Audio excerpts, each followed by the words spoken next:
अस्सलाम वालेकुम वरहमतुल्लाह। मैं हूं नात खां वकार महमूद हाशमी। आज की वीडियो में आपको ये बताऊंगा कि सैयद मंजूरुल कौनैन शाह साहब रहमतुल्लाह ताला अलैह कैसे इंसान थे और वो ख़ास व आम के साथ किस तरह से पेश आते थे। अल्लाह पाक उनके दर्जात बुलंद फरमाए। तो आज जिस दिन मैं ये वीडियो बना रहा हूँ 19 जुलाई, आज उनका उर्स मुबारक है। आज 5 साल उन्हें मुकम्मल हो चुके हैं इस जहां फ़ानी से पर्दा फरमाए। तो आज की वीडियो में उनकी शख्सियत के हवाले से बात होनी है। मेरी उनसे पहली मुलाकात हुई थी 2011 में और दिन था 11 दिसंबर 2011 को मेरी उनसे पहली मुलाकात हुई।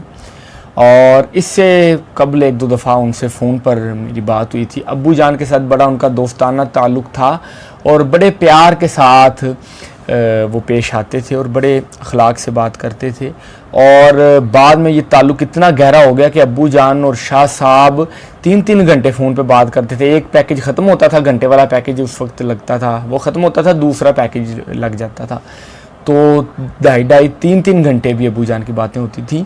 और वो कैसे इंसान थे, पहली मुलाकात जब मेरी उनसे हुई लाहौर में ही हुई थी 11 दिसंबर 2011 को लाहौर में। उस महफ़िल में सैयद ज़ुबी मसूद शाह साहब भी थे और मरहूम खालिद अहमद, मरहूम बहुत बड़े शायर वो भी थे। डॉक्टर खुर्शीद रिजवी, रबीउल हसन शाह साहब भी थे, बड़े मशहूर मौक़िक़। और हसन अस्करी काज़मी साहब, वो एक मुशायरा था और उस मुशायरे में हाज़िरी थी सैयद मंजूरुल कौनैन शाह साहब रहमतुल्लाह ताला अलैह की, और आपकी गालिबन वहाँ पे सदारत भी थी। तो उस महफ़िल में आपसे पहली मुलाकात का शर्फ़ हासिल हुआ। और महफ़िल के बाद अब्बू जान ने बताया कि ये है वो बेटा, जो मेरा बेटा जो नात ख़ान है। तो कहते अच्छा माशाल्लाह। उन्होंने मुझे थपकी दी और बहुत सारी दुआएं दी। फिर उसके बाद उनसे मुलाकातों का सिलसिला जारी रहा और वो लाहौर में आते थे तो अब्बू जान को, जब भी वो लाहौर में आते थे, अब्बू जान को वो फ़ोन करते थे कि आपने फ़लाँ जगह फ़लाँ महफ़िल पे आना है। और अब्बू जान को उन्होंने बहुत जगहों पे पढ़वाया। उस वक्त मैं क्योंकि सीख रहा था और मेरे लिए सबसे बड़ा दिन था 20 अप्रैल 2013।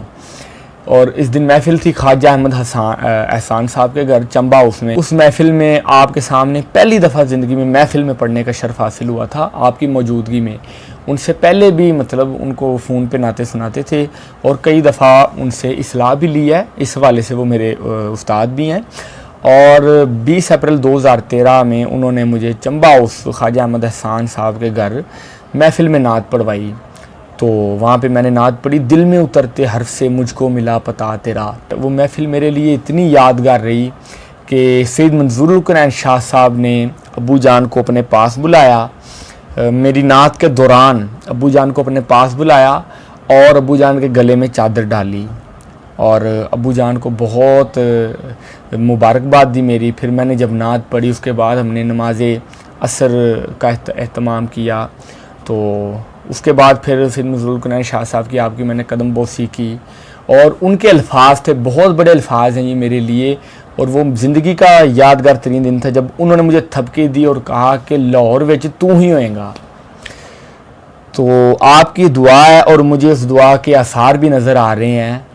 और इंशाल्लाह जो उनका मिशन था वही मेरा मिशन है।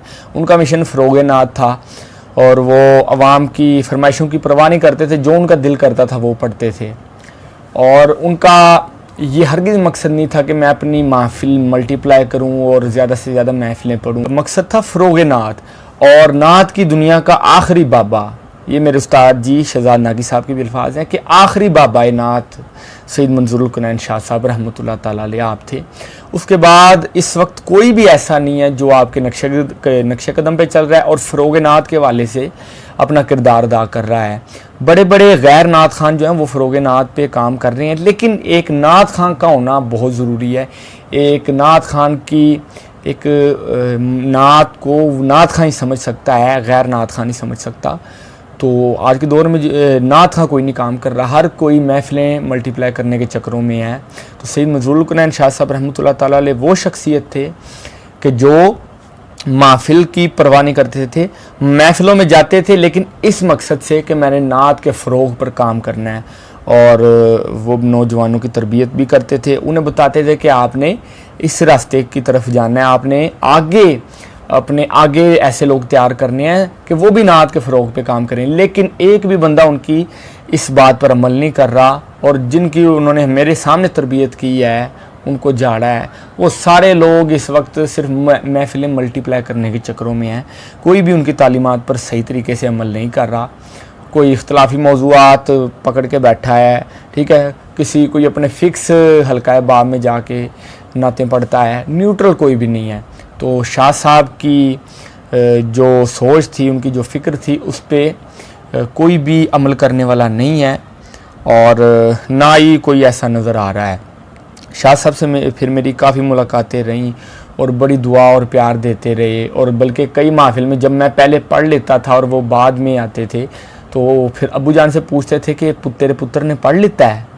تو ابو جان کہتے جی انہوں نے پڑھ لیا ہے۔ کافی محفلوں میں پھر انہوں نے نعت شریف پڑھوائی اور بہت پیار دیا، اور بڑی یادگار محفلیں رہی۔ آخری ملاقات آپ سے 1 جون یا 2 جون تھا، میرے خیال سے 1 جون تھا، سن 2014 یا 15 تھا، 16 میں آپ کی ڈیتھ ہو گئی تھی، سن 2014 یا 15 میں آخری ملاقات ہوئی تھی، اور اس وقت انہوں نے مجھے جب مجھ سے ملے، بلکہ پہلے میرے ابو جان سے ملے اور ان سے پوچھا کہ تیرا پتر کتھے آ، تو ابو جان نے پھر مجھے بازو سے پکڑ کے آگے کیا، کیونکہ زیادہ لوگ تھے، میں آگے نہیں تھا جاتا، میں جھجکتا تھا، ابو جان نے پکڑ کے آگے کیا، اور شاہ صاحب کے میں نے جب گھٹنوں کو ہاتھ لگایا، انہوں نے میرا ایسے چہرہ پکڑ کے میرے ماتھے پہ بوسہ دیا، اور بڑے انہوں نے پیار سے نوازا۔ وہ آخری ملاقات تھی، اور بڑی یادگار محفل تھی وہ، آپ کے ساتھ بڑی خوبصورت ملاقاتیں وابستہ ہیں، اور ابو جان سے انہوں نے جس طریقے سے پیار کیا، اور میرے ساتھ جس طریقے سے پیار کیا، اور جو دعائیں دیں، ان کا یہ ایک جملہ جو ہے، یہ میری